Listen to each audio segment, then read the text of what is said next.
भाग्यनगर में शयन एकादशी। यहाँ से चातुर्मास बहुत लोग गणना करते हैं, बहुत लोग पूर्णिमा हम लोग पूर्णिमा करते हैं इसलिए क्योंकि विष्णु पंचक होता है लास्ट पूर्णिमा में, और रास पूर्णिमा में दामोदर व्रत खत्म होता है। चातुर्मास से कैलकुलेशन ऐसा होता है। 4 निषिद्ध चीज़ है। शाक माने फिर दही, दूध, नहीं दूध दही दूध, फिर उसके बाद है उड़द की दाल, उसके साथ साथ बहुत कुछ भी है, सरसों का तेल, फिर राई का सब कुछ। और गौड़ी मठ में और बाकी सब मठ में बहुत कुछ माना जाता है। टमाटर सब नहीं खाना चाहिए। वैष्णव लोग को तो दीक्षित जो है गाजर खाना चाहिए ही नहीं। वैसे नहीं, चातुर्मास में गाजर कभी मना है नहीं खाने का। तो भगवान देव शयन एकादशी में शयन में जाते हैं। बहुत लोग बोलते हैं कि जगन्नाथ टेम्पल क्यों खुला रहता है, क्योंकि जगन्नाथ, वेंकटेश इत्यादि ये नारायण स्वरूप है, कृष्ण स्वरूप है। और जो नारायण विष्णु मूर्ति शयन में जाते हैं वो हैं क्षीर सागर में ही कहीं श्वेतद्वीप में जो विष्णु मूर्ति है वो शयन में जाते हैं केवल, इसीलिए उनको देवशयनी एकादशी कहा जाता है। बाकी भगवान को शयन उत्थापन का कोई मतलब नहीं। भगवान कालातीत है, इसीलिए भगवान काल के नियामक दिन रात के चक्कर में तो कभी आते नहीं हैं।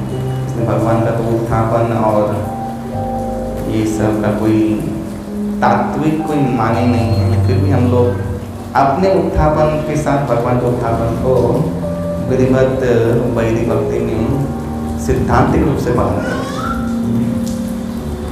इसलिए देवशयन एकादशी से लेके देवोत्थान एकादशी चातुर्मास से कहा जाता है। 4 महीना बरसात का होता है। साधु संत लोग एक स्थान पर बैठ के कहीं करते हैं। बहुत कारण है इसका। बहुत सारे जंतु होते हैं ना, जीव जंतु, कीड़े मकोड़े, वो पाँव से दब के ना मर जाए, इसलिए विचरण कम करना चाहिए। फिर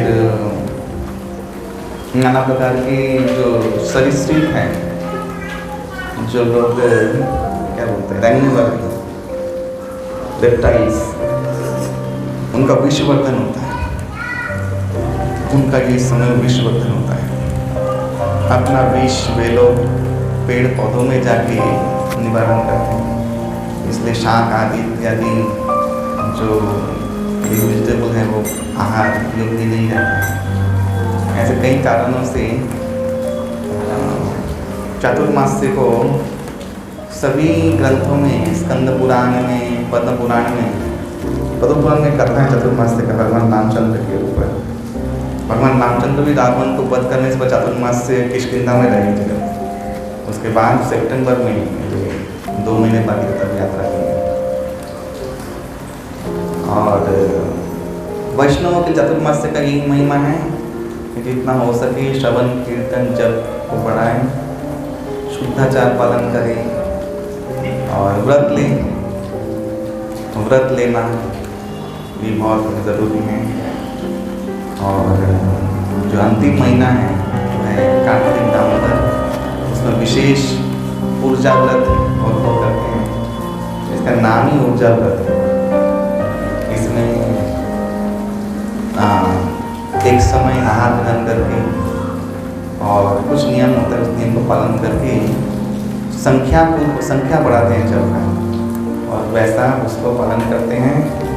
जिस समय में आप जप कर रहे हैं प्रतिदिन उसी समय में जप करना है, ऐसा नहीं। ये उसका एक बलिष्ठ नियम है।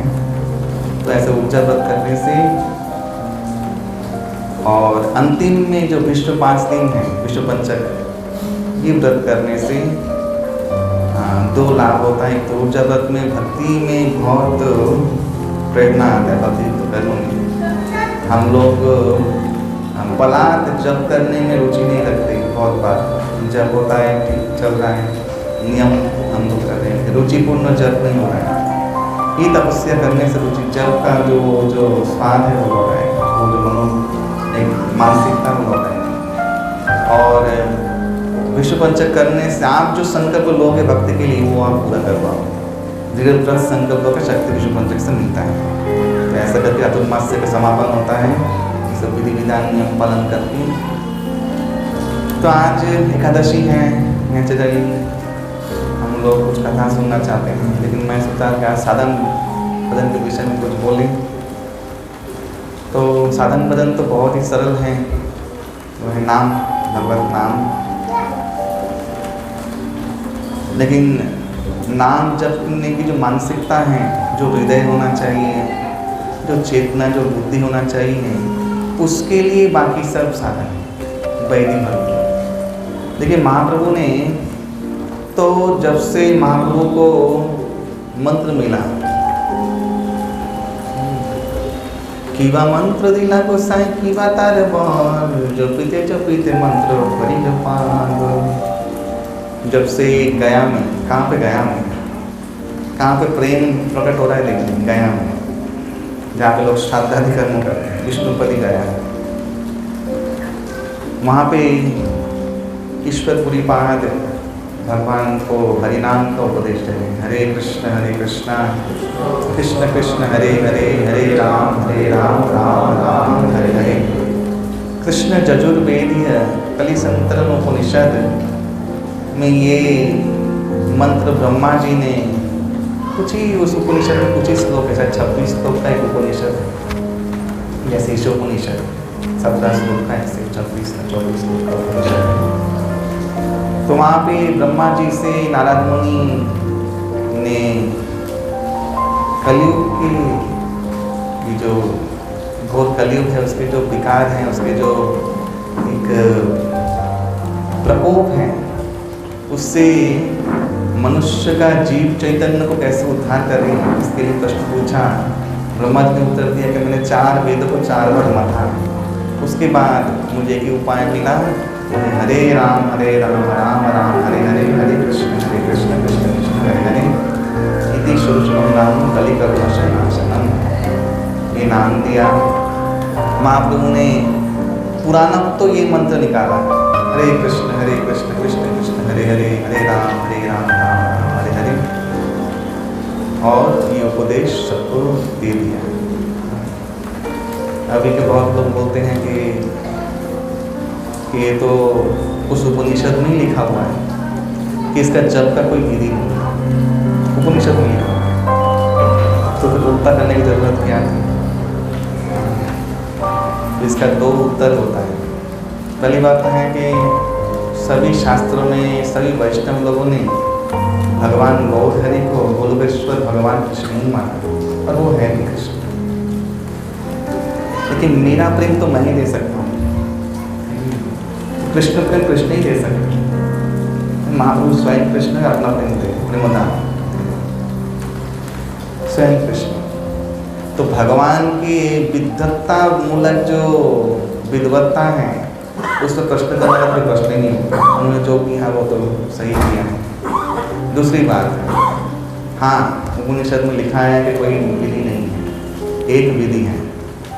जैसे उपनिषद में लिखा हुआ है मंत्र का विधि नहीं, उसका अर्थ ये है जब वेद मंत्र गायत्री होता है वो भी यजुर्वेदी है, तो ये सब मृत्युंजय मंत्र होता है, इन सब का विधि होता है।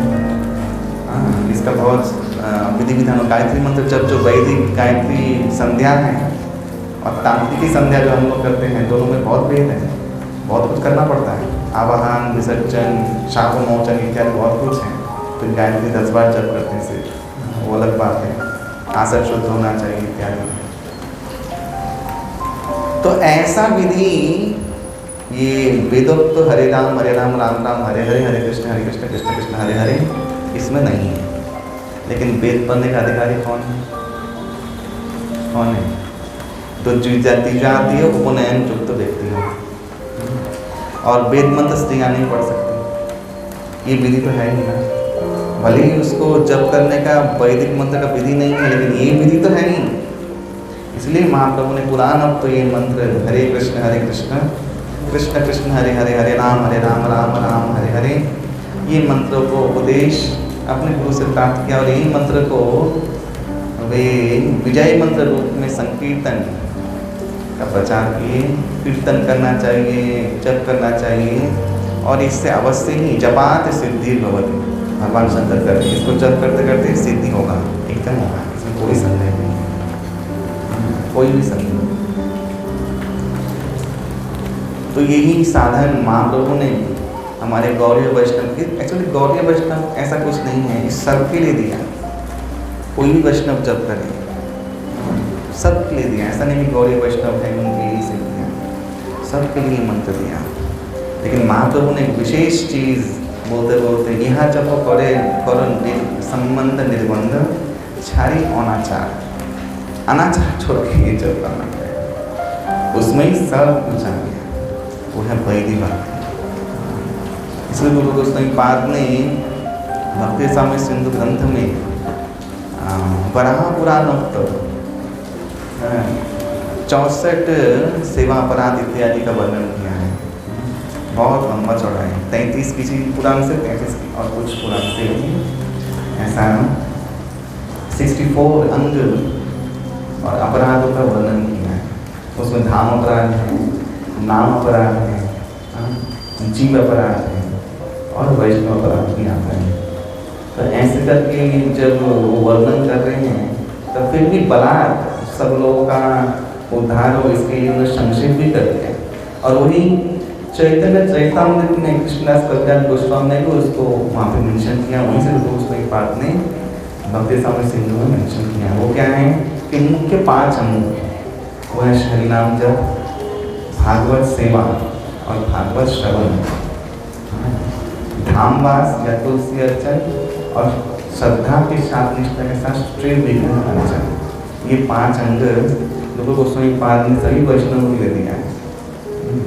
यहाँ पे मुख्य है भागवत सेवा, यानी वैष्णवों का सेवा, वैष्णवों का संग करना। वैष्णवों को संग करने का अर्थ है कि विधि मार्ग को जीवन में अपनाना। शरणागति का शुरुआती, शरणागति महाप्रभु ने कहा है कि भक्ति का प्राण है। बिना शरणागति भक्ति निर्जीव है, उस भक्ति में वो भक्ति श्रीहीन है। जैसे कोई विवाहित स्त्री वैधव्य को प्राप्त होती है, ठीक ऐसे शरणागतिहीन भक्ति ऐसा वैधव्य को प्राप्त होता है। तो शरणागति का मुख्य जो सोपान है, जो सीढ़ी है, पहला जो मुख्य पदक्षेप है वो वही है कि वैष्णवों को जीवन में जोड़ना, वैष्णवों के अनुगत्य में आगे भक्ति करना। इसलिए गुरु गोस्वामी पाद बोलते हैं श्रुति स्मृति पुराण आदि पंचरात्रि विधि बिना एकांत की हरे भक्ति उत्पाद पते। श्रुति स्मृति पुराण इत्यादि विधि बिना, विधि के बिना जो एकांत की सेंटिमेंटल भक्ति होता है वो समाज में उत्पाद करेगा। उसका कहीं नज़ारा हम लोग आज भारतवर्ष में देखते हैं। विधि विधानहीन, यहाँ कोई नियामक, कोई एक सिद्धांतिक नियमों को पालन करने के लिए अनिच्छुक एक मानसिकता का बहुत भारतवर्ष में विकास हुआ है। और वैष्णव पंथ इसका उल्टा है, याद रखें, वैष्णव पंथ इसका एकदम उल्टा है। वैष्णव पंथ में ये फ्रीडम किसको नहीं दिया है। आप वैष्णव संप्रदाय में दीक्षा दे रहे हो तो गुरु वैष्णवों के चरणों में अनुगत्य स्वीकार आप करना ही पड़ेगा। इसीलिए हम लोग कंठी माला करते हैं, इसीलिए हम लोग दीक्षा के संरक्षण के संस्कार करते हैं, मस्तक मुंडन, फिर कोपिन धारण, फिर नाना संस्कार जो है। इसलिए ये कारण है कि हम लोग स्वेच्छा से अनुगत्य को स्वीकार कर रहे हैं। ये अनुगत्य में क्या चीज़ है? इस अनुगत्य में ही मन के विरोधी तत्वों को निर्मूल करने का तत्व। हम लोग का स्वभाव से ही सभी व्यक्ति का इंडिपेंडेंट नेचर है, इंडिपेंडेंट। बच्चों का भी देखिए, जरा सा बच्चों, छोटे छोटे बच्चे, उनको अपने उनके कारण बाधा हो विशाल रोएगा, तूफान करेगा। बचपन से हम लोग अंदर है, स्वतंत्रता है, बुद्धि है, स्वतंत्रता नहीं कहीं से भी, ये मेंटली भी हम लोगों में बचपन से ही है। यही चीज़ है कि हम लोग यहाँ पे इतना दुर्भोग भोग कर रहे हैं, कर्मों का फल भोग रहे हैं, कर्म फलों की आशा कर रहे हैं। भगवान ने गीता में बहुत सुंदर एक बात कहा है कि देखो, कर्म योगी बनना है तो उसके लिए दो काम तो बहुत जरूरी है, उससे मुक्ति होगा। भगवान ने गीता में सेकंड चैप्टर में कहा है कि कोई कोई इसको सांख्य बोलता है, इस स्थिति अध्याय में कहा है, कोई कोई सांख्य बोलता है, कोई कर्मयोग बोलता है, दोनों का फल लेकिन एक ही है। क्यों ऐसा बोला? क्योंकि भगवान ने कहा कि देखो, ये बहुत फेमस श्लोक है, सब लोग इसको झाड़ देते हैं। कर्मण्य मादिका रस्ते माँ फलेषु कदाचन माँ कर्म फल हेतु तु माँ ते संगस्तु अकर्मणि 247 गीता। तो यहाँ पे विशेष चीज़ कहा गया क्या है कि देखो, जो तुम कर्तव्य कर्म है, कर्तव्य कर्म यानी वर्णाश्रम कर्म है, उसे कर्तव्य कर्म कहा गया है। कर्म योग यानी आप सॉफ्टवेयर आईटी में जॉब कर रहे हैं, वो कर्मयोग नहीं हो गया। वो भ्रांति धारणा में मत रहिए कि हम लोग कर्मयोगी बन गए, कर्मनिष्ठ बन गए। आप बिजनेस कर रहे हैं तो कर्मनिष्ठ बन गए।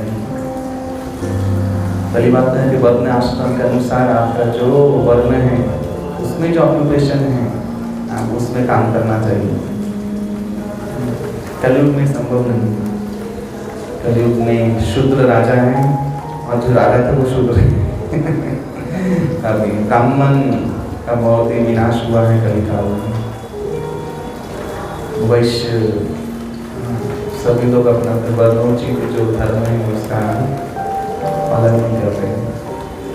लेकिन फिर भी एक आशा यही है कि सब लोग अगर हरिभक्ति परायण हो जाए तो सभी वर्ण शुद्ध हो जाए। शुद्ध भी तस्मै तो वैष्णवी नमः। लेकिन तो ये सब जो कर्तव्य कर्म है, इसको करते हुए उसमें जो माँ फल शुभ करता है, उसके फल जो मिलेगा उसका आशा नहीं करते। अगर आप लोगों में से कितने लोग हैं जो जॉब करते हैं, सैलरी का आशा नहीं करते? कितने लोग हैं जो बिजनेस करते हैं, प्रॉफिट का आशा नहीं करते? तो माँ फल शुभ करता है। अब इतना ही नहीं छोड़ा भगवान ने क्या कहा? न संगस्तो कर्मणि माँ कर्म फल हेतु माँ। वो जो फल मिला है ना, उसको कारण खुद को नहीं समझना है। तुमने कुछ सामर्थ्य किया है इसलिए फल मिला है, इसका कारण तुम्हें खुद को नहीं समझना है। ये बहुत बड़ी बात है। सोच के देखिए, हम लोग थोड़ा सा भी कुछ करते हैं, कैसे उसको दिखाएं, कैसे जाहिर करें काम मैंने किया है, इसका हम लोग प्रयास तो भले बात ही करते हैं। चाहे कहीं पर भी किसी लेवल पे हो, भगवान ने भी एकदम नशे पकड़ी है। फल की आशा नहीं करना और उस फल जो मिला है उसके कारण को खुद को नहीं समझना, और दैवात मिला है ऐसा समझना। ये कर्मयोग है। ये कर्मयोग से संसिद्धि भगवान ने कहा सिद्धि हो जाए। कोई ऐसा चेतना लेकर आगे बढ़े, भक्ति बढ़े। लेकिन इसमें एक चीज एडिट है, भगवान ने कहा कि मत कर्म निविष्ठा। कर्तव्य कर्म करना है, दो चीज़ है, एक स्पिरिचुअल लाइफ, एक है मटेरियल लाइफ। कर्तव्य कर्म का मटेरियल लाइफ, पति पुत्र सज्जन को पालना, ये करते हुए भक्ति करना है, हरिनाम लेना है, दीक्षा लेना है, आगे बढ़ना। ये कर्म भी वही कर्म योग कहलाता है। इसमें संसिद्धि हो जाएगा अगर जो आप ये दो चीज़ को संभाल लोगे। वो करनी है। इसलिए गुरु वैष्णव लोगों ने बहुत कृपा करके, महाप्रभु ने कृपा करके कर्म योग, ज्ञान योग इत्यादि के ऊपर वो सिर्फ और सिर्फ भक्ति योग में ध्यान दो। इतना फल की आशा करने चलोगे, फल का हेतु खुद को नहीं मानोगे, जब ध्यान करने चलोगे तो कदाचित हो सकता है भगवान का ध्यान ना। महाप्रभु ने भगवान का सीधा राजमार्ग भक्ति योग दिया, और भक्ति का शुरुआत में श्रवणार्थ कीर्तनार्थ, श्रवण कीर्तन द्वारा कहीं पर भी दो चार भक्त मिले, करताली बाजिया करो, हरिनाम करताली मारती हरिनाम कीर्तन करो, और गीता भागवत सुनो सुनाओ। गीता भागवत जब सुनो सुनाओ अपने आप आपको कई बार आपका मन कृष्ण में लगने लगेगा और मन कृष्ण निवेश है इति भक्ति उत्तम। मन कृष्ण में लग जाए ये भक्ति का उत्तम स्थिति है तो लग जाएगा। ये महाप्रभु का सीधा चीज है।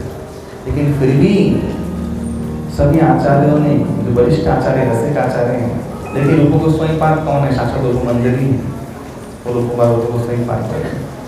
ऐसे समस्त मंजरी गए गोस्वामी पाद बने। ऐसे महासिद्ध भक्त। लेकिन उन लोगों ने क्या लिखा? सनातन गोस्वामी ने क्या लिखा? हरिभक्त विलास, जो नित्य सिद्ध परमहंस हैं, वो विधि विधान का इतना मोटा एक बुक लिखे सबको पालन करने के लिए। हरिभक्त विलास गोपाल भट्ट गोस्वामी ने बहुत बड़ा बना दिया। हम गोस्वामी कहा कि ये देख के सब लोग का हार्ट अटैक हो जाएगा, इसे छोटा कर दो, फिर छोटा किया गया। और वो भी हम लोग भी बहुत मोटा है तो छोटा किया गया। और उसमें सब वैदिक भक्ति का विशेष वर्णन किया है। वैदिक भक्ति का मुख्य ही है शुद्धाचार, मुख्य है शुद्धाचार। शुद्धाचार का क्या जरूरत है?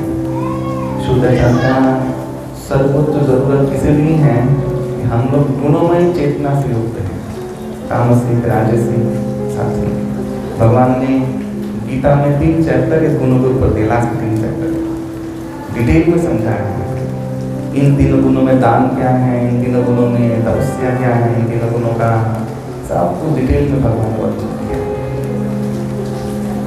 भगवान ने क्षत्रिय, वैश्य, शूद्र, ब्राह्मणों का कर्म वर्णन किया है गीता में 18 अध्याय में। ऐसे करके गुणमय चेतना जयुक्त है।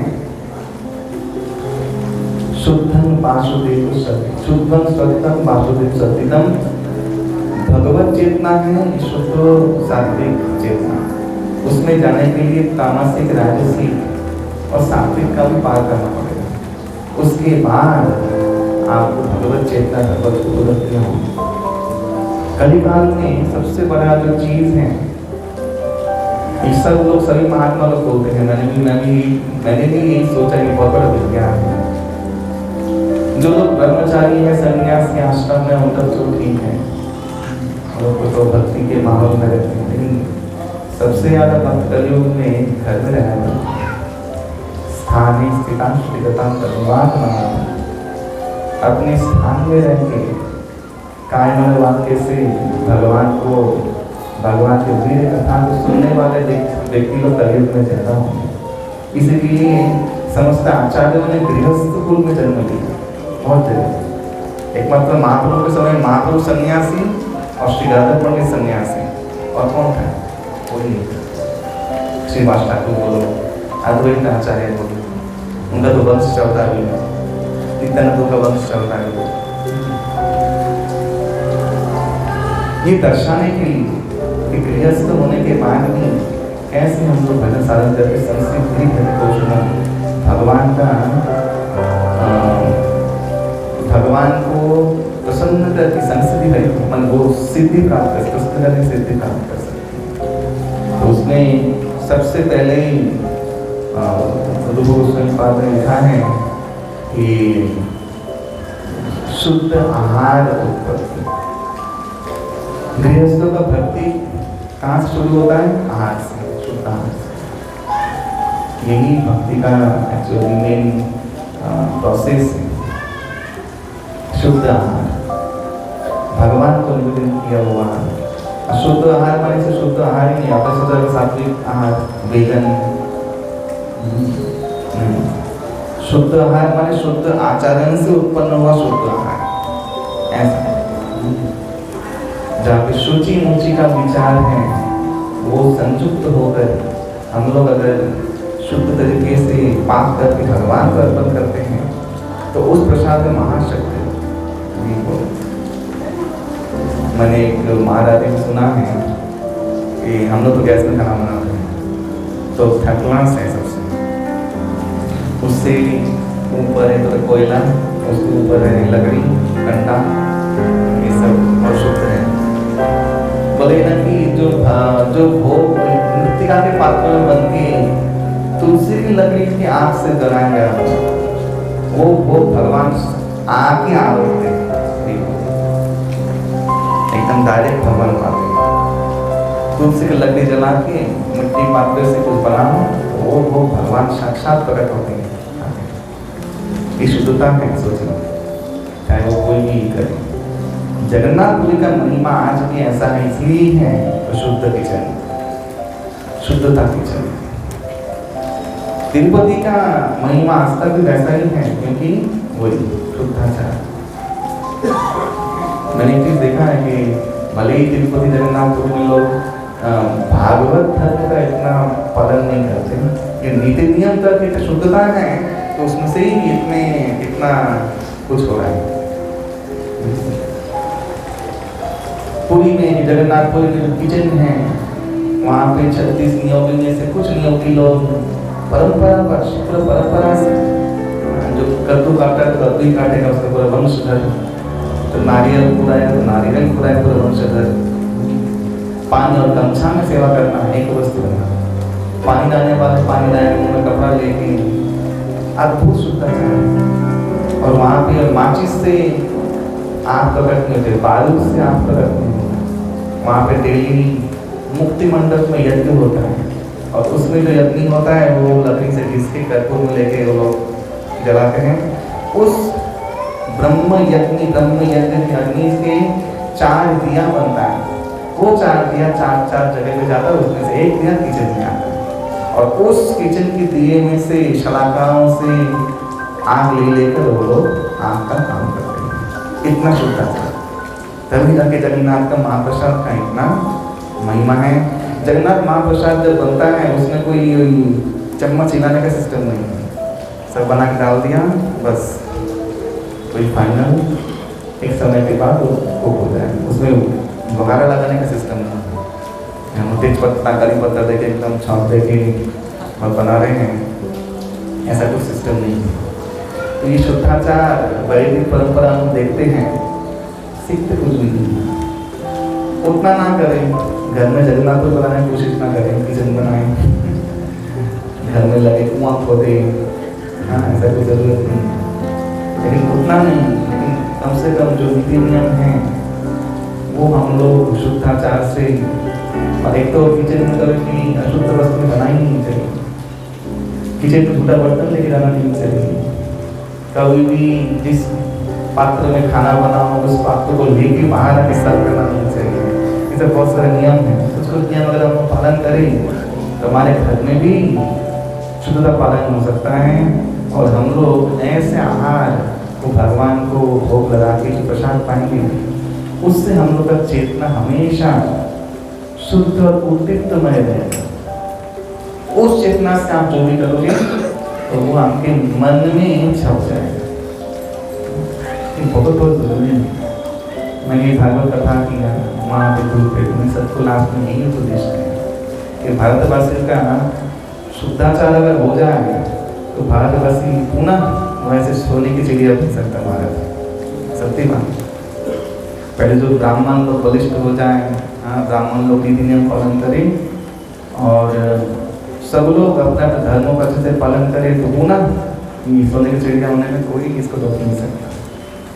आप लोग गूगल सर्च कीजिए, यूट्यूब में करिए, सबसे बड़ा मैथमेटिशियन जो हुए भारतवर्ष के रामानुजन, साक्षात मीनाक्षी देवी ने उनको सब फॉर्मूला दिखाया। वो देवी लोग कितने पढ़ी लिखी हैं, नो IIT, नो CA, देवी इतनी पढ़ी लिखी हैं जो मैथमेटिक्स फॉर्मूला बता दिया। ब्राह्मण थे अच्छे, निष्ठावान ब्राह्मण थे। और रामानुजन इसलिए श्री संप्रदाय के दीक्षित थे, श्री वैष्णव थे। और ऐसा इक्वेशन बना के गए हैं कि आप सोच नहीं सकते। अभी इसमें हमारे नरेंद्र दामोदर मोदी आने के बाद बहुत कुछ हम लोग पता चला, हम लोग नहीं जानते। तो भारतवर्ष का ऐसा मेधा है वो भी कोई छू नहीं सकता। भारतवर्ष का ऐसा कारीगरी मेधा है वो भी कोई नहीं छू सकता। संगीत, कला, ये सब कोई किसी के पास किसी देश में जाइए कहीं पे नहीं, कहीं पर भी नहीं। क्यों नहीं है? क्योंकि हम लोग ऐसे दैवी संस्कृति से युक्त थे। कल किसी को हम लोग 4 नियम का उपदेश करते हैं, मुझे पहले ही बोलते थे 4 नियम का पूछना कोई सब चले जाएंगे, चले जाएंगे, कोई बात नहीं, एक भी रहेगा उसको लेकर चलेगा इसका जो 4 नियम पालन करेगा। मत बोल गुरु जी सब घबरा जाएंगे, जवान कोरोना है घबराए नहीं, 4 नियम से नहीं घबरा जाएंगे। इतना मृत्यु हुआ, इतना कुछ हुआ, उसको नहीं घबराए नहीं, क्यों हुआ उसको जानते ही घबराए नहीं, 4 नियम सुनने से घबरा जाएगा। उसमें सबसे पहले ही है वो आमी शाह वचन, उसमें सब कुछ आ जाता है, मसूर का दाल इत्यादि सब कुछ। क्योंकि जगदंद पंडित बहुत सुंदर एक वाक्य में लिखते हैं कि जीवा लालच से जो इति उति खाए, शिष्ण उदर परायण कृष्ण नहीं पाए। एक बहुत बड़ा वाक्य है, जान के रखिए, कृष्ण नहीं मिले। जो जीवा के लालच में इति उति खाएगा ना, कुछ भी मुंह में डालने का खा लेगा,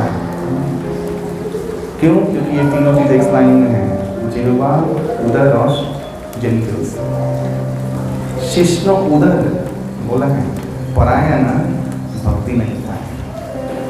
हमारे बड़े प्रभुपाद जी श्री श्रीमान शिला भक्ति सिद्धांत गोस्वामी पाद के गुरुदेव गौर किशोर दास जी महाराज, उनके पास एक गृहस्थ भक्ति कुछ उत्सव था, उसको बना के लेके गए और उनके पास ऐसे खाते ही नहीं थे, वैसे उनको तो मूर्ख था उनके पास दे आना खाना कुछ बना के तो खाते ही नहीं थे। लेके गए, उठा के एकदम थाली समझ फेंक दिया। क्या बोला? मतलब विषय अन्न खाइले विषयी है मन, विषय होइले ना मन नागा कृष्ण स्मरण। विषय का अन्न खाने से विषयी मन हो जाएगा, इतना सूक्ष्म तो बात है। और विषयी मन अगर हो जाएगा तो कभी कृष्ण स्मरण नहीं करेगा। यानी जो जब का बात हो रहा है बलात्, कि जपात सिद्धि सिद्धि कभी भी गोविंद वेदस्य सतिनीहि सत्यवादिना लुब्धे। स्कंद पुराण का एतत् सत्त्वि धारयते नहीं। ये 7 लोग धरती को धारण करते। कौन? पहले गो, गाय, विप्रस्य शुद्ध ब्राह्मण, जब वेद पुराण का प्रचलन, सती ही सती नारी। देखिए पुरुषों के लिए ब्रह्मचारी शब्द का हम लोग प्रयोग करते हैं, नारियों के लिए सती एक ही चीज है, सती ही। फिर क्या है? सती नारी होगी दानशील व्यक्ति जन्म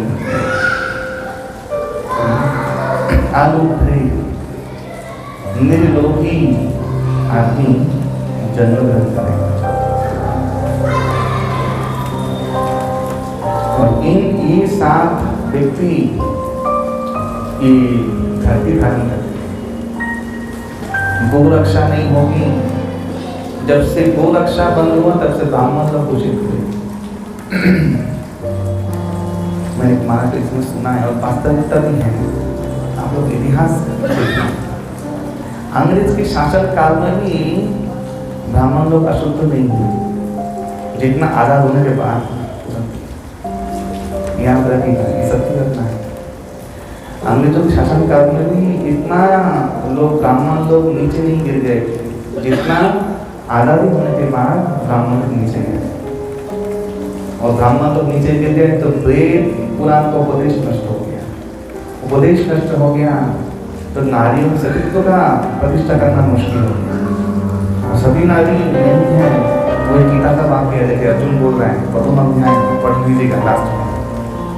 अर्जुन बोला कि युद्ध नहीं करेगा, वाले ये सब मर जाएंगे, इनकी रानियाँ विपत्तिगामी हो जाएंगी, उनसे संकर संतान उत्पन्न होंगे जिससे प्रजा नष्ट हो जाएगा। ये विज्ञान अर्जुन बोल रहा है गीता में। जितने भी बड़े बड़े डॉन हैं उनका माता पिता का पता कीजिएगा, कौन है पता चल जाएगा। वो लोग वहीं गर्भ से जन्म ले सकते हैं। ये संभव नहीं है कि किसी अच्छे औरत के गर्भ से ऐसे असुर जन्म ले, ये संभव नहीं। ये शास्त्र विरोधी बात है। शास्त्र में जो लिखा है वो सती नारी होगी, जिससे सतीत्व प्रतिष्ठा होगा, लड़कियों में नारियों में वो शिक्षा हो, सदाचार होगा। हम लोग कहाँ से आए? माँ के गर्भ से आए। आसमान तो टपके नहीं है, दिव्य ज्योति से तो प्रकट हो रही नहीं है, ऐसा कुछ नहीं। माँ है। हमारे पूज्य पर राधा कुंड स्वामी महाराज हैं, उनके घर से घर में से 4 सन्यासी निकले। वो माँ का गर्भ धन्य है। 2 भाई तो सन्यासी ही हैं, तो माँ का क्या क्या है? सती सती। प्रभुपाद इतने संतगण जो आए, आप लोग भी वैष्णवगण, वैष्णव आचार्य में जो तो अवश्य माता पिता का वो आशीर्वाद है, पवित्रता का। मैं इसलिए कहता हूँ कि अभी बहुत आउट ऑफ कंट्रोल हो जाएगा सब बहुत बाहर चले जाए, हाथ के बाहर चले जाए। हम लोग जानेंगे नहीं तो आने वाला दिन बहुत खराब होने वाला है। अरे नाम जब टिकाना मुश्किल होगा और भी कुछ करना मुश्किल हो जाए। नाम जब तो दूर की बात है, आने वाला है, बहुत करीब जैसे आने वाला है। क्यों आएगा? यही कारण से अशुद्धता, संमिश्रणता, विकार, संकरायन, इसलिए अशुद्ध चेतना का उत्पत्ति होगा। लोग ऐसे खूंखार हो जाएंगे। और सती नारी के गर्भ से दानशील पुरुष, निर्लोभी पुरुष और सत्यवादी पुरुष पैदा होगा। याद रखिए, सती नारी नहीं हुआ तो ये 3 पुरुष कभी भी उस गर्भ से पैदा नहीं होंगे। यही कारण है कि 70 सालों में जितना भारत का बर्बादी हुआ है वो अंग्रेजों के जमाने में भी नहीं हुआ। आज मैंने देखा आते हुए, रोज ही देख रहा हूँ आते हुए, अभी तक भी बहुत ओवर हो रहे हैं। हम लोग जैसे निर्बल हैं। हम लोग निर्बल क्यों हैं? क्योंकि हम लोग ये धर्म पालन नहीं करते। मैंने कल में कहा था, शिवाजी महाराज पूर्ण वेजिटेरियन थे, शाकाहारी थे, तपस्वी थे। शायद साक्षात तुलजा भवानी आकर को तलवार दी लड़ने के लिए, वो तलवार हम लोग 5 जन के उठा नहीं सकते जो अकेले उठाते थे। तो बल की तो कमी शाकाहार से तो कमी होती नहीं है। क्या बल था? और धर्म का बल था। इसलिए वो इतना प्रकोप हुआ। हमारे 2 व्यक्ति हिमालय के हैं जो देश संभालते हैं, 2 व्यक्ति, उनका ब्रह्मचर्य का बल है। ऐसे पामता भी तो कहाँ टिकेंगे उनके सामने? समझ नहीं पा रहे, क्यों जीत नहीं पा रहे? वो सोच रहे हैं कि वोट का गिनती हो रहा है, नहीं समझ पा रहे हैं। तो प्रताप है ब्रह्मचर्य का। ऐसे बदमाश को कैसे टक्कर ले पाएंगे? संभव नहीं। तो ये एक धर्मवान व्यक्ति का इतना पावर है, सभी लोग हो जाएंगे तो कितना पावर होगा। इसीलिए शुद्धाचार, संस्कार घर में आप लोग बलात् लाए। बलपूर्वक टीवी, टावा, नेटफ्लिक्स, हैनन जो भी हैं, इसको रोक करें। सच में माने बहुत कठोरता से रोक करें। बच्चों को सुबह उठाएं, निन्हाएं। आजकल के नौजवान जो बच्चे लोग पाल रहे हैं, तो उन लोग भी बच्चे पाल रहे हैं। हमारे माता ने बच्चे पाला नहीं। आजकल के लोग बहुत ज़्यादा बहुत नाटक ज़्यादा करते हैं बच्चों को लेके। एक बात जाए तो ये हो जाएगा, अरे क्या हो जाएगा? कुछ नहीं हुआ। हम लोग का तो सारा जीवन बीत गया। मेरी माँ ने 3 बच्चे कहाँ पाले पता नहीं चला। ऐसे ही हम लोग का भी है। तो ये सब नाटक से मुक्त हो जीवन, तब जाके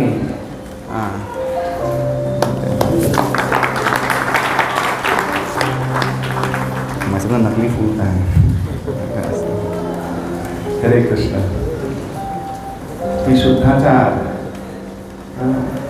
गोरक्षा में भाग लेना।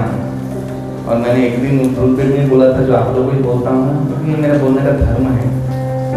वो ये है कि प्रसन्नता से गो दूध मिले तो वही ग्रहण कीजिए, नहीं तो दूध पीना छोड़ दीजिए। ना ही भैंस के दूध का आश्रय ले, ना ही जर्सी गाय का दूध का आश्रय ले। भगवत धाम जाना है तो सोचिए। मैं इसके लिए बोल रहा हूँ। जो नहीं जाना चाहते हैं, फिर हैदराबाद में आना चाहते हैं, तो फिर बात अलग है। जो जाना चाहते हैं, कौन जाना चाहते हैं? कौन? इसलिए चातुर्मास से है ना, इसलिए तो कठोर वाणी तो दृढ़ व्रत ही बोलेंगे। कोई पनीर चाटने की कोई ज़रूरत नहीं है। क्यों? गौ माता का खून चूस के कुछ मत चीज में मत लगे। आप लोग जानते हैं क्या डेयरी फार्म में कैसे गौ का दूध निकाला जाता है, और भैंस का दूध तो वैष्णव को तो भैंस देखना ही नहीं चाहिए, दूध तो दूध की बात है। जर्सी गाय का तो सब कुछ विषैला है, खा के देखिए फिर हॉस्पिटल में नहीं लगे। इसलिए प्रसन्नतापूर्वक अगर आप गाय घर में गाय पाले हैं, आपको दूध मिल रहा है तो आप दूध ग्रहण कीजिए, दूध पीना छोड़ दीजिए। ये पहला काम है। दूसरा काम है कि अवश्य ही घर में सभी लोग दृढ़व्रती होके सुबह उठना और सुबह नहाने का प्रचलन कीजिए। ये दो चीज मैं लगता हूँ कि शुरुआत से बहुत होना चाहिए सब बच्चों को आदत डाली सुबह उठने का। आजकल भी नाटक हो गया, बच्चे लोग बहुत टाइम बात है, मोबाइल ले लेंगे, बोले आपको पढ़ना है, और पढ़ते तो कुछ है नहीं, इतना पढ़ाई रात को ही हो रहा है। ये सब नाटकबाजी को पहले तो एक्सप्लोर कीजिए, खोजिए कि क्या पढ़ रहा है, अगर नहीं पढ़ा तो बताइए। फिर एकदम शुरुआत कीजिए कठोरता से सुबह उठाना। मुझे मेरी माँ का याद है, पानी डाल देती थी मुँह में, दादाजी बहुत कठोर से नहीं, उसका उनको आशीर्वाद है इसलिए तो हम लोग ऐसे बने। इस सुबह उठना अगर होगा घर में सब कुछ ठीक चलेगा। ये सब चीज़ जो है ना, ये सब विज्ञान हमें बोल के चले भी जाएंगे, मर भी जाएंगे, कुछ भी सुधार क्यों नहीं होगा? क्योंकि आचरण नहीं है। इसलिए ये सब बड़े बड़े बातें हम लोग बोल सकते हैं, बहुत कुछ बोल सकते हैं, तो ग्रहण करने के लिए भी पात्रता होना चाहिए। वो पात्रता क्यों नहीं है? जीवन में शुद्धाचार नहीं। हम लोग बहुत मानी जल्दी के चक्कर में, बहुत सुख पाने के चक्कर में, बहुत कुछ कम समय में टीवी देखना है तो उसके चक्कर में हम लोग इतना कॉम्प्रोमाइज़ कर रहे हैं। हम लोग नहीं समझते क्या वैल्यू, देखिए क्या वैल्यू खो रहे हैं हम लोग नहीं समझते। तो हम लोग जो भी यहाँ पर श्रवण करने आ रहे हैं, मैं उनको वैष्णव मानता हूँ। हम वैष्णव लोग ऐसा करेंगे, हम लोग को देख के बहुत प्रेरित होंगे, उनके जीवन प्रेरणा मिलेगी, वे लोग भी फिर आपको देखे सुबह उठना शुरू करेंगे। सब लोग मुझे बोलते हैं प्रभु जी के पास मत जाना। मेरे पास बहुत कम समय में लोग आते हैं, मांस मछली छोड़ देते हैं। धन्यवाद में बहुत हुआ है, हम घर परिवार लोग उस बच्चों से परेशान है, लोग मांस मछली नहीं खाना छोड़ दिया है, घर वाले परेशान हैं सोचिए। हाँ, तो मैं हमेशा एक बात बोलता हूँ कि 4 नियम पालन, जो लोग करते हैं कि आमिषाहार वर्जन, नशा द्रव्यादि वर्जन, चाय इत्यादि, गुटखा, एक और चीज़ है गुटखा, कौन सा आविष्कार किया उसको देखना है, दर्शन करना है उसको, जो कौन भारतवर्ष में लाया है गुटखा बोल की जो चीज़। फिर सिगरेट इत्यादि जो भी हैं उस सब का त्याग, बड़ा त्याग करने में, मैं तो बोलता कोल्ड ड्रिंक्स भी, कोल्ड ड्रिंक्स और थम्स अप, अनंतन जो भी है उस सब का भी त्याग, बला त्याग करना उसका, बच्चों को नहीं पिलाना। कहाँ नारियल पानी था, कहाँ लस्सी बस्सी पीते थे, अभी क्या हो गया है? घर पर जाने से सब लोग चाय पकड़ा देते हैं। अब मुझे भी बोलते चाय पीते थे महाराज जी, ऐसे हम लोग तो चाय पीते नहीं हैं, और कॉफ़ी दोनों ही नहीं पीते हैं। बोले ग्रीन टी, मेरे पास सभी तो टी हैं, और चाय पीने के लिए लोगों ने किसका आविष्कार किया? भैंस का। मैं तो सब इन लोगों को, यवनों को बोलता हूँ, गाय क्यों काटो, इनको काट लो भैंसों को, अशुभ चीज दूर हो जाएगी। भली वो बली है, लेकिन एटलीस्ट आप लोग का भी मन भर जाएगा, हम लोग का धर्म रक्षा भी हो जाएगा, दोनों हो जाएगा।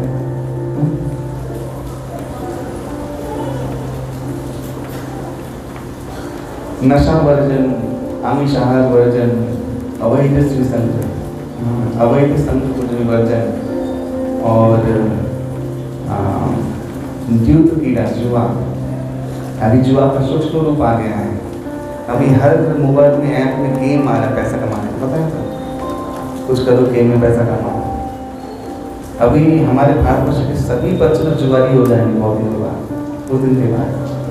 कोई पबजी का नया रूप आया है, अब तक हुआ है, क्या है? Free fire. उसको ही नए रूप से पेश किया गया है बच्चों को बर्बाद करने के लिए। और कहीं कहीं गेमों में पैसा है, इसका लालच दिया जा रहा है। और शेयर मार्केट वगैरह तो है, सब जुआ ही है, मुझे तो दिया कली का साक्षात निवास है यहाँ पे, याद रखिए। ये सब करेंगे, आप सोच रहे हैं कि बहुत एडवांस हो रहे हैं, आप बहुत पढ़े लिखे हो रहे हैं, ना आपका आध्यात्मिक सर्वनाश हो रहा है, घर में कली का प्रवेश हो रहा है। एटलीस्ट भक्त लोग तो हम लोग ऐसा आचरण करें, हम लोग इस सब चीज़ को बहुत सूक्ष्म तरीके से, इस सूक्ष्म जीवन का मार्ग है, इस स्थूल जीवन का मार्ग नहीं है। सूक्ष्म से और सूक्ष्म और सूक्ष्म चेतना को सूक्ष्म बनाना पड़ेगा, बहुत शार्प करना पड़ेगा। प्रभुपाद जी लंदन में थे, भक्तिवेदांत मैनर में, प्रभुपाद जी रात को नींद नहीं आ रहा है, बोले कहाँ पानी गिर रहा है, टप टप आवाज आ रहा है। पूरा मैनर को चेक कर लेगा, कहीं पानी टैप खुला हुआ नहीं, कहीं पानी का आवाज नहीं आ रहा है। प्रभुपाद जी मॉर्निंग वॉक में गए, प्राय 2 किलोमीटर दूर में जहाँ पे गेट है, उस गेट में एक नल का टैप खुला हुआ था, वहाँ से आवाज आ रहा है, प्रभुपाद जी को सुनाई दे रहा है वहाँ। इस सूक्ष्मता है, इसे बोलते हैं सूक्ष्म चेतना। प्रभुपाद जी मैनर में ही घटना, मैनर में एक तालाब है, आज भी है। प्रभुपाद जी डोर में बोला पुलिस बुलाओ, इसमें कुछ है, पुलिस बुलाया गया, सब पानी में उतरे, जैसे कार में एक लड़की बहुत मरी हुई है उसमें है। सबने पूछा कि आपने कैसे जाना कि इसके अंदर कुछ है, बोलो लड़की पानी के ऊपर चल रही थी। फिर बोल सूक्ष्म चीज देख सकते हैं। मायापुर में जाके प्रभुपाद जी लाठी को ऐसे घुमा रहे हैं, सबने बोला कि आप ऐसे ऐसे फ्लिप बोलते, फ्लिप करना, फ्लिपिंग क्यों कर रहे हैं, बोले बहुत अतिरिक्त आत्माएं आ रही हैं, मैं उनको हटा रहा हूँ। ये सूक्ष्म चीजें, इसलिए सूक्ष्म का मार्ग है, सूक्ष्म का मार्ग है। ये चेतना को सूक्ष्म करना पड़ेगा, मॉडर्न करना पड़ेगा। अगर वो कृष्ण चाहिए तो ये सब करना पड़ेगा, मेहनत करना पड़ेगा। कृष्ण नहीं चाहिए तो सोचते, आप लोग सोचिए हम हरिनाम कर रहे हैं, इस सोच में आपका अनिष्ट हो जाएगा, आपको प्राप्त नहीं होगा। हम सोच रहे हैं कि हम लोग जब दीक्षा ले ली, हरिनाम कर रहे हैं तो हो ही तो जाएगा, हो जाएगा, हो जाएगा, अवश्य होगा। हरिनाम लिया, दीक्षा लिया है, एक बार जन्म और देना पड़ेगा, यही बात है, कुछ नहीं। कहीं और चार माँ को लीला वीला हो रही है, वहाँ पे होगी, जन्म होगी, फिर जाना पड़ेगा। डायरेक्ट भगवत धाम जाना है तो एक कठोरता पूर्वक इस शुद्धाचार को जीवन में उतारना है। हम लोग अगर कठोर नहीं बनेंगे, हम लोग ये नियम को नहीं लाएंगे तो आने वाले समय में सब आउट ऑफ कंट्रोल जाने वाला है हमारे हाथ से। सच्ची बात है, एकदम हाथ के बाहर चले जाने वाला है, कुछ भी नहीं बचेगा। इसलिए मेरा आपसे हाथ जोड़ के निवेदन है कि आप लोग गाय का दूध का जो चीज़ है इसको माथे में रखें और सुबह उठना, सुबह नहाना भी शुरू कीजिए। सत्वगुण समस्त कुछ आएगा उसी से, सत्वगुण आएगा तब ये सब चर्चाएं समझ में आएंगी। क्या लिखा गीता में, सत्वगुण से ज्ञान का उत्पन्न नहीं होता है, सत्वगुण से ज्ञान होता है, रजोगुण तमोगुण से नहीं होता है। तो इतना लेक्चर तक चले भी जाएंगे आपको कोई लाभ नहीं होगा, क्योंकि सत्वगुण बुद्धि आप में नहीं, आप एक्सेप्ट नहीं करेंगे, आप सुन तो लेंगे और जब तक एक्सेप्ट नहीं करोगे किसी तक कोई मतलब ही नहीं है। ये तो काला अक्षर भैंस बराबर होते हैं, कुछ भी नहीं है। इतना वेद पुराण ठट्ठर से भरा हुआ है हमारे भारतवर्ष में। कुछ संत लोग आके कुछ लोगों को बटो के भगवत धाम लेके जाते हैं, कुछ लोग, सबको नहीं ले पाते, फिर भी भगवत जो भी है, कुछ लोग आए जो भी उनको सुन लिए तो उनको लेके भगवत धाम में वे लोग जाते हैं।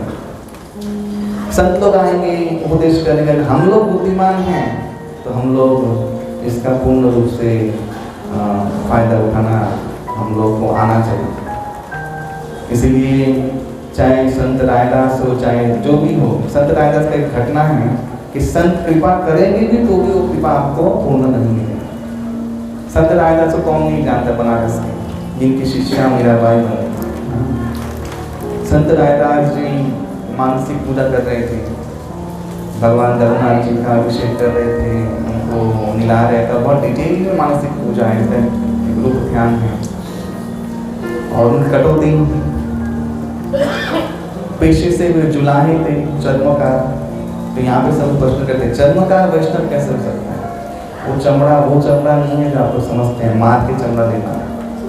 जो भी महिष और गो मर जाते थे उनका जो चमड़ा बचता था उनसे, उसको मृदंग बनाने का प्रोसेस वही है, मृदंग बनता है, उनसे वो क्षत्रियों के लिए सिर्फ वो जूता इत्यादि बनाते थे। वैश्यों के लिए तो उस समय बोलना मना था, और ब्राह्मण लोग खड़ाऊ पहनते थे, और चतुर्थ वर्ण के लोग कुछ पहनते ही नहीं थे। तो सिर्फ क्षत्रियों के लिए, क्षत्रिय राजपूत लोगों के लिए उनको ज़रूरत होता था। सिपाही लोग बाहर जाएंगे, लड़ेंगे, तो ज़रूरत है देश रक्षा के लिए, तो ऐसे जुलाई थे, चर्मकार थे। तो राजा ब्राह्मणों के साथ उनके दर्शन में आया, तो वे भावावेश में सबको चरणामृत बांट रहे थे, भगवान का अभिषेक किया हुआ है। तो राजा को कटोरी से पानी दे दिया ऐसे करके। राजा ने देखा कटोरी से पानी दिया, चर्मकार है, इसमें चमड़ा का कुछ तो नहीं है। उन्होंने भी अभिनय किया, ऐसे करके इसे ब्रह्म तालु कर दिया, ऐसे करके ऐसे कर दिया, यहाँ से वो निकल के नीचे चला गया अपने वस्त्र में, राजा के। और जब नीचे गया तो वस्त्र में एक पीला सा दाग हो गया। तो राजा समझ में, हाँ कलर वलर था, कुछ तो है, जूते का कुछ काम कर रहा था, वही लगा है। राजा अपने घर में आए, राजा ने वो वस्त्र धोबी को दे दिया, और धोबी लेके गया, धोबी को दिखाया था, दाग लगा हुआ है। रानी ने बोले हाँ ठीक है। तो धोबी बोले किसका दाग है? तो सूंघने गया, सूंघा उसको, और वहाँ से धागा निकाला, धागा दांत से काटा है ऐसे करके। जैसे ही वो परमाणु, चरणामृत तक परमाणु उसके मुंह में गया, वो बेहोश हो गया, पता लग गिर गया। और जब आँख खुला तब सब जगह राम ही राम दर्शन हो रहा था। और वो कीर्तन करने लगा, रोदती गायत्री नित्यति उन्मत्तवत्, जो प्रहलाद महाराज ने बोला है, ऐसा सात्विक भाव उनके ऐसे प्रकट होते। धोबन आई, राजा जी देखिए क्या हुआ, आपका कपड़ा दिया, पता नहीं क्या होगा, देखिए ऐसे पागल कर नाच रहा, राम राम कर रहा। तब राजा को स्मृति आया, क्या हुआ पूछा, बोले देखे ऐसा ऐसे दाग को मुंह से जैसे लगाया तो ऐसा हो गया। जब वो कपड़ा फिर राजा ने सुना तो सुगंध आया केसर से, तब उसको समझ में आया, अरे वो जो कटौती में था वो वास्तविक चरणामृत था, भावावेश में चरणामृत दिया। दौड़ के राजा के पास गए, संत रायदास के पास गए। संत रायदास के पास जाने के बाद जब संत रायदास को पूछा कि आपने मुझे कृपा किया लेकिन मैंने नहीं दिया, आप मुझसे फिर चरणामृत दीजिए। संत रायदास ने कहा कि नहीं, मैं चर्मकार हूँ, एक कटोरे में चमड़े का पानी है, ये तुम्हारी योग्य नहीं है। राजा हरी बोल। तो ये कारण है, राजा को रजोगुनी में रहेगा तो भी कृपा नहीं ले पाया। राजा है, ये कृपा लेने का पात्रता होना चाहिए। उसी रायदास के पास गोरखपुर के बड़े सिद्ध संत नाथ संप्रदाय के श्री गोरखनाथ जी, हाँ वो आते थे। गोरखनाथ जी को प्यास लगी, बोले पानी दे रायदास, उन्होंने उस कटोती से पानी दे दिया। वो पानी पिए नहीं, अपने खप्पड़ में रख लिए और गए कबीर जी से मिलने के लिए। वहाँ पे कबीर जी की लड़की कमाली कीर्तन कर रही, तो कीर्तन मशहूर हो गए। कीर्तन करते करते गला सूख जाता है ना, उस खप्पड़ में से उसने वो पानी पी लिया, ले ले पानी री। तो कमाली को अस्वसाते बिगाड़ आ गया। गोरखनाथ दौड़े रायदास के पास, ये क्या हुआ जो मुझे नहीं मिला? बोले जिसको दिया था उसने ले लिया, किसी और के भाग्य में चला।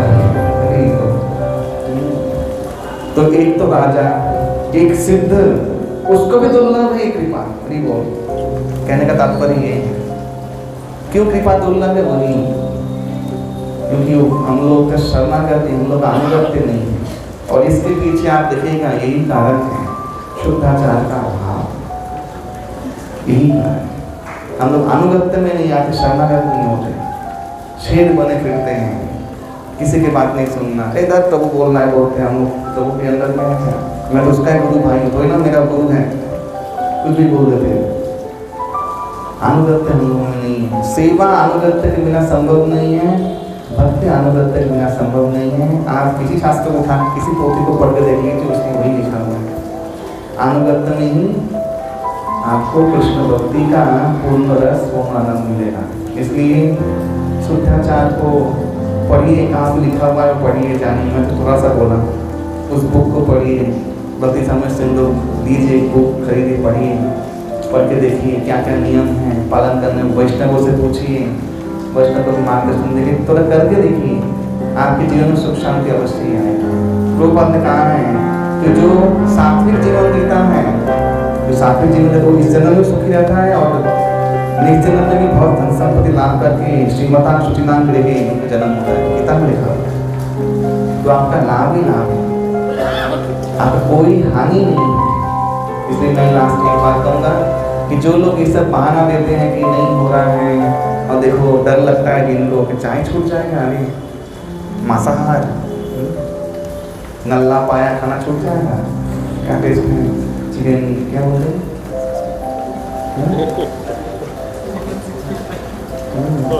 ये सब छूट जाएगा। तो अभी मैं आप लोगों से कहता हूँ कि शुकर जो विष्णा भोजी है, उसको कोई साधु बलात् कृपा करके देवता बना दे, तो ये क्या शुक्र योनि का त्याग है कि देवता योनि का प्राप्ति है? क्या है? क्या बोलेंगे इसको? क्या बोलेंगे इसको हम लोग कि सूर्य योनि का त्याग है कि देवता योनि का प्राप्ति है? हम लोग किस देवता योनि की प्राप्ति है? मरी को तो ये प्राप्ति है। ये जो असभ्य आचरण छोड़ना जो है ना, ये कोई त्याग नहीं है। त्याग इसको मत समझिए, इतना अपने आप को जस्टिफाई करके महान मत बना दीजिए मेरा त्याग कर दिया। चाय कॉफी छोड़ने को त्याग नहीं किया है। ये जैसे मल त्याग करते हैं, इसको बोलते हैं मेरा मल है, उठा लो गले से लगा लेते हैं, त्याग दिया। लगाता है कोई? नहीं ना। उसको कैसे मलवत त्याग देते हैं, मल को त्याग देते हैं ना, देखते भी नहीं पीछे, मुझे फ्लश कर देते हैं। ठीक ऐसे ये त्याग कोई त्याग नहीं है। आप ये त्याग करेंगे, आपका स्टैंडर्ड ऑफ लिविंग देवताओं को लिविंग पे आ जाएगा। करीब ये आपका त्याग नहीं है, देव लिविंग स्टैंडर्ड का प्राप्ति है। आपका प्राप्ति ही है, ये कुछ खोना नहीं है। गलत धारणा है कि हम बहुत कुछ खो देंगे। तो ये सब आप लोग खुद समझिए, प्रचार कीजिए। और सबसे पहले किसी के प्रचार में तो अगर देखना है, शुद्धाचार को भी देखना है, तब जाके वो ये सब चीज़ एक्सेस कर पाएंगे, समझ पाएगा और सही मायने में हरिनाम जप करके वो सिद्धि प्राप्त कर पाएगा और कृष्ण लोग जा पाएगा।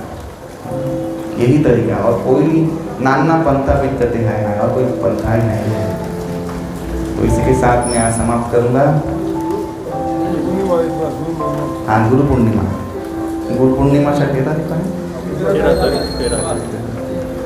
गुरु पूर्णिमा आ रहा है। इसे व्यास पूर्णिमा कहते हैं, व्यास महोत्सव है, व्यास जी का जन्मदिन है। देखिए 2 पूर्णिमा और महीना पूर्ण है, गुरु पूर्णिमा, उसके बाद आएगा भाद्र पूर्णिमा। गुरु पूर्णिमा होने के बाद जब भाद्र पूर्णिमा आएगा, उसके नेक्स्ट दिन चालू होता है क्या? श्राद्ध पक्ष। भाद्र पूर्णिमा का नेक्स्ट दिन से क्या चालू होता है? श्राद्ध पक्ष। तो चलता है कहाँ तक? अमावस्या मान रहे हैं, फिर शुरू होता है दुर्गा पूजा, नवरात्रि इत्यादि। तो गुरु पूर्णिमा विशेष तिथि है, जो पद्म पुराण आदि इत्यादि पुराणों में इसका महिमा बताया गया है कि व्यास रूप हर आचार्य है। हम लोग जो भी व्यास के ग्रंथ को विधिवत परंपरा से सुन के दीक्षित होते हैं, तो वो उसको व्यास रूप माना जाता है, हर आचार्य को। इसलिए आसन को व्यासासन बोलते हैं, जहाँ से व्यास के ग्रंथों का वर्णन होता है। तो ऐसे व्यासासन में जो आचार्य विराज करते हैं व्यास रूपी हैं। व्यास पूर्णिमा के दिन गुरु का वंदन का विधि है। समस्त लोग जो दीक्षित है, जो दीक्षित नहीं भी हैं और जो आश्रित भी हैं गुरु से, वो सब लोग लिखा है व्रत करके, व्रत पूर्वक, खाके पीके नहीं, व्रत पूर्वक गुरु पूजा करके। गुरु को क्या दान दे लिखा है, वो भी वस्त्र, जनेऊ, पंचफलानी, 5 तरह के फल, जनेऊ देना है। क्या बोलते हैं इसको? जनेऊ देना है। पंचफलानी और अमानिया और स्वर्ण रोप, ये दान देने का महिमा गुरु पूर्णिमा में। हम लोग तो उतना देते नहीं हैं गुरु महाराज को। इवन हम लोग माया को देखे, हमने गुरु महाराज को ब्रह्मचारी लोग भी दान देते हैं। गुरुदेव को दान देना चाहिए। क्यों दान देना चाहिए? गुरु का ऋण हम लोग शोध नहीं कर सकते, कहीं भी किसी भी जन्म में शोध नहीं कर सकते। ये संभव ही नहीं है। हमारा खून का कतरा भी बहा दे, हाँ गला भी कटवा दे, तो भी हम लोग गुरु व वैष्णव का कृपा ऋण हम लोग शोध नहीं कर सकते। ये जो उनको देना है ये दान, ये उसका ऋण चुकाना दान नहीं है। ये हम लोग जो धर्मशील आचरण कर रहे हैं उसको व्यक्त करने का चीज़ है कि गुरु से हम लोग सीख के ये सब आचरण हम लोग पालन कर रहे हैं, गुरुदेव हम लोग आपको दान दें, ये है इसका मतलब। और ऐसे गुरु पूजा गुरु चरणों का अभिषेक करना चाहिए, 5 प्रक्षालन करना चाहिए। उसी दिन आप गुरु शरणामृत पी सकते हैं, अधिकार है। इवन स्त्रियों को भी अधिकार है। और लंबा दंडवत करें, सीधा, ऐसा नहीं उधर नहीं। प्रणाम का भी विधि है, विष्णु तंत्र में दिया गया है कि वामे जो लक्ष्मी नारायण, वाम ऐसे हम लोग प्रणाम करते हैं, वो लक्ष्मी नारायण का है। मध्य तो गुरु वर्ग का आचार्य, दक्षिणे हर गौरी समन्विता। शिव पार्वती को दक्षिण दिख देख प्रणाम करना चाहिए। ये प्रणाम का नियम है। जब प्रणाम करें तो इस हाथ से ये चरण, उस हाथ से उस चरण को ऐसे प्रणाम करना चाहिए। दंडवत देने का विधिवत शैली है जो तंत्र में दिया गया है। ऐसे गुरु पूजा करने के बाद अवश्य गुरुदेव को माला पहनाएं, पुष्प दे, आप गुरु दे, सेंट, परफ्यूम माने वो सब स्प्रे लेके मत चल जाना, मन इतर सुगंधी, चंदन दे कपाल में, केसर चंदन युक्त। वैष्णव में चंदन देने का विधि सिर्फ चंदन देने का विधि नहीं है, चंदन घिसना वो रजगुणी है। उसमें अष्टगंधा चंदन मिलता है, गोपी चंदन युक्त तो मिलावे, क्योंकि तुलसी, दंड तुलसी और केसर युक्त ही चंदन वैष्णव लोग ग्रहण करते हैं। डायरेक्ट चंदन वैष्णवों के लिए नहीं है। तो वो चंदन से गुरुदेव को माथे में दे, माला पहनाएं और ऐसा दान दे के दंड प्रणाम करके अवश्य ही कुछ भोग के निवेदन करें, कुछ अर्पण करें, गुरुदेव खाए प्रसादी, 5 प्रक्षालन करके पुष्पांजलि दें, आरती करें गुरुदेव का जयगान करें। ये है संपूर्ण गुरु पूजा का विधि गुरु व्यास पूर्णिमा में, जिसका गुरु अनुपस्थित है, जो भौतिक शरीर में, आध्यात्मिक शरीर में है, वे लोग ये सब कुछ उनके चित्रपट में करें। ऐसे गुरु पूजा करने से जो फलश्रुति दिया है पुराण में वो ये है कि देखो, वेद कहता है यस्य देव पराभक्ति यथा देव तथा देव। जैसे पराभक्ति गुरु में है उतनी ही कृष्ण में, जितनी पराभक्ति कृष्ण में है उतनी ही भक्ति कितने गुरु में होनी चाहिए, या सिर्फ गुरु में होनी चाहिए। तो तस्येति कथिता यर्थ प्रकाशन्ते महात्मा, ऐसे करके वो महात्मा बन जाता है। ठीक ऐसे अगर आप गुरु पूजा कर रहे हैं, वो साक्षात पूजा बलराम जी ग्रहण करते हैं और आपको माने वचन देके आपको उद्धार करने के लिए आपका दायित्व लेते हैं। इसलिए गुरु व्यास पूजा में ऐसा गुरु पूजा सबको करना चाहिए। और जो लोग जानते भी नहीं है वो लोग भी, जो वैष्णव लोग जहाँ पूजा करते हैं वहाँ पे करना चाहिए। वैष्णव पूजा से जो लाभ होता है वो देवता पूजा से भी लाभ नहीं होता। आदरणाम सर्वेशान विष्णु आराधनाम पराम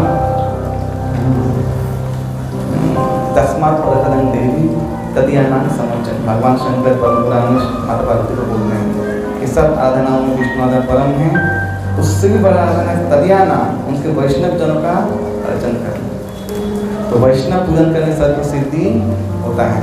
भगवान शंकर ने तो समस्त लोगों को तार दिया, राम नाम देके देके उद्धार करने काशी विश्वनाथ में, रावण को उद्धार नहीं दे पाए,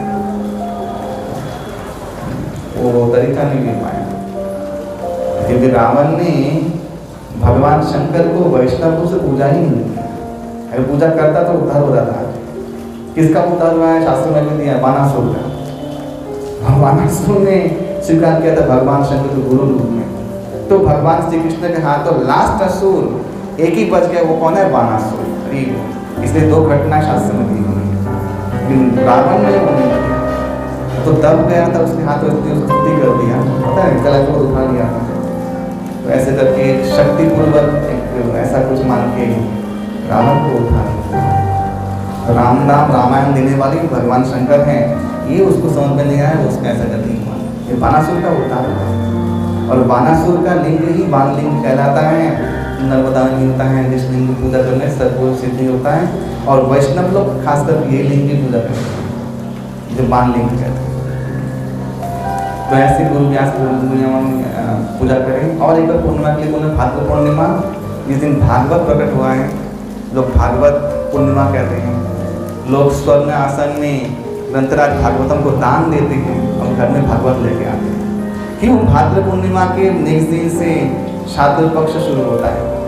उसका आप लोग सभी लोग जानते हैं, एकमात्र भागवत पारायणी उपाय है प्रेतों के उद्धार के लिए। इसलिए भाद्र पूर्णिमा प्रकट भागवत प्रकट हो रहा है और शाद्र पक्ष निधि से लग रहा है। क्यों? गोकर्णोपाख्यान भागवत सुन के गुंदकारी का क्या हुआ था? प्रेत मोचन हुआ था। हरि बोल। इसीलिए जब शाद्र पक्ष हो तब भागवत का एक मंत्र याद रखिएगा, वो डेली नियम संख्या से पाठ कीजिएगा, आपके पितृलोक का उद्धार होगा।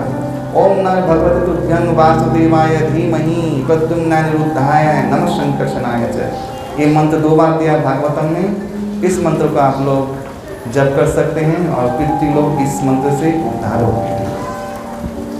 मैंने अभी कोरोना में सब लोगों को जपने के लिए बोला था। और सिर्फ देखिए एक और चीज़ है, हमारे श्राद्ध विधि में, आपने श्राद्ध विधि बहुत लोगों किया है, देखते हैं बट पक्ष में, बट पत्र में षोडश पंडीकरण करते हैं, देखा है? श्राद्ध किसने किसने देखा है? बहुत तो देखा। तो पिंडीकरण करते बट पत्र में, वो क्या है? वो षोडश पिंडीकरण है। नाम तो षोडश है लेकिन पिंड 19 दिया जाता है उसमें। उसमें आप मंत्र सुनिएगा, वो मंत्र बहुत चमत्कारी मंत्र है। आपके घर में जो कुत्ते बिल्ली गधे थे उसके लिए पिंड जो मर गए हैं, ये हमारा धर्म है जो सबको उद्धार सोचते हैं। आपके गांव में जिसको जल नहीं मिला, पिंड नहीं मिला, उसके लिए पिंड होता है। आपके बंधु वर्ग कुल में जो मरा है, जिसको पिंड नहीं मिला, उसके लिए पिंड होता है।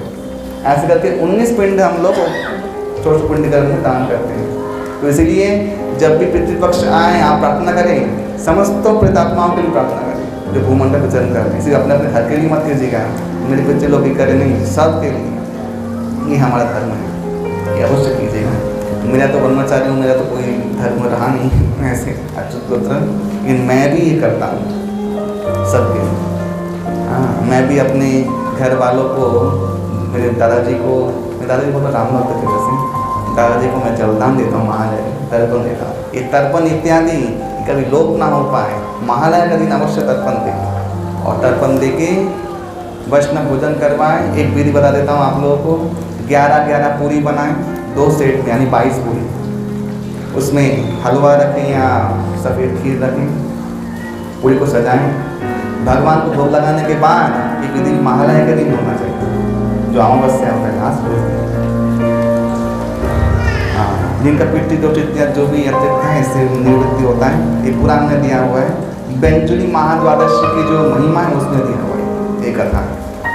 तो एक सेट पूरी भगवान को अर्पण करके सूंघ के पितृ को देना चाहिए। सूंघ के किसको देना चाहिए? काले कुत्ते, मछली को सबसे अच्छा, जल का मछली मिले वहाँ पे डाल दो, पितृ को चला। और एक बिना सूंघे गौ माता को खिलाना चाहिए। ये करने से श्राद्ध पक्ष में जो भी त्रुटियाँ होती हैं वो निर्मूल होता है। पितृ लोग तृप्त हो जाते हैं, महाप्रसाद पाके आपको आशीर्वाद करते हैं, आपका परिवार से जन्म विच्छेद हो जाता है। और कभी भी ये भक्तों को करने की चीज़ है, ये कर्मकांड विधि नहीं है, बहुत ईजी है। भगवान को भोग लगाइए, 11 पूरी 22 पूरी 2 सेट बनाइए। एक को सुनिए, मछली को दीजिए, पितृ को दीजिए, और एक को दीजिए किसमें? गाय को। बस इतना ही करना है। तो ये सब कुछ मैंने आप लोग बताया, आप लोग पालन कीजिए। नवरात्रि, शिवरात्रि, हनन तेनन जो भी विधि, अभी जन्माष्टमी भी आएगा, राधाष्टमी भी आएगा, ये सब विधिवत पालन करें। चतुर्मास से आया है, चतुर्मास से यानी पूरा होल सेल फ्री वो एकदम सब लगेगा एक लड़ी से एकदम चतुर्मास में। फिर कार्तिक महीना आएगा, उसमें तो और भी दामोदर दीपदान, गोपाष्टमी, राधा कुंड उत्सव, अनंत अनंत और कुछ है, गोवर्धन पूजा, दीपावली, सब कुछ है। तो आप लोग उत्साहित रहें, ये सब व्रत को मनाएं, बच्चों से भी मनवाएं। कि हैं रो दिया, भूख लग रही है, ले खा ले खा ले, नहीं, कठोर बनेंगे, कुछ और खिलाएंगे। बंगाली में कहावत है, नैका साज लिया गोयना के ना जाएगा। तो वो मत कीजिए। शासन से सभ्यता संस्कृति का विस्तार होता है, अनुशासन से। शासन नहीं है तो वो क्या हो जाता है, वो जंगल राज, कि आप लोग के हाथ में है ना, ball is in your court. आप लोग नहीं करेंगे तो प्रवृत्ति भी नहीं होगा, कोई सीखेगा नहीं, कुछ नहीं होगा। आप लोग सिखाएंगे, आप लोग सिखा सकते। सुनिए माता लोग, सुना सब लोगों ने? ओके, हरी बोल, श्री प्रभुपाद की। कीर्तन कीर्तन